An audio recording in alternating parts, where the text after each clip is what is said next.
প্রিয় দর্শক, বেনাপোলের সৌন্দর্যের ভিতরে বিকালের একটা নতুন সৌন্দর্য বেনাপোল বাজারে আপনারা দেখছেন। প্রচুর পাখি উঠছে এখানে, এত পাখি আছে, হাজার হাজার পাখি। দর্শক, আপনারা কল্পনাও করতে পারবেন না।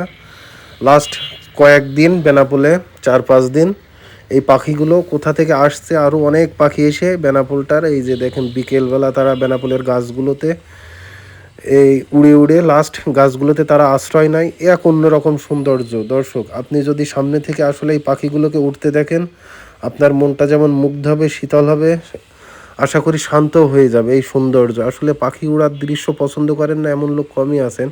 এই যে ছোট ছোট গাছগুলো দেখছেন, এরা এই বিকেলবেলা উড়ে উড়ে এই গাছগুলোতে তারা রাত্রে যাপনের জন্য অবস্থান নেয়। এটা দর্শক বেনাপোলের অন্যরকম সৌন্দর্য। আসলে এই সৌন্দর্যটা অনেকে যারা বাজারে থাকেন তারা দেখছেন, অনেকে দেখেননি। তা আসলে আপনাদের দেখানোর জন্য আসলে এই ভিডিওটা করা। এত হাজার হাজার পাখি হঠাৎ বেনাপোলে আসছে।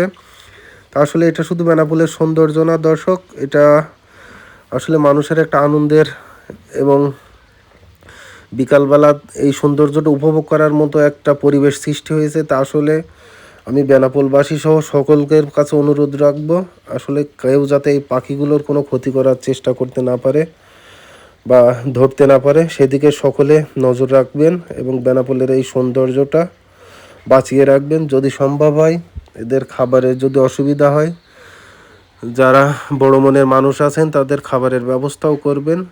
আসলে এই পাখিগুলো উড়ন্ত থাকে, আমিও চেষ্টা করেছিলাম তাদেরকে একটু খাবার দিয়ে কাছে আনা যায় কিনা।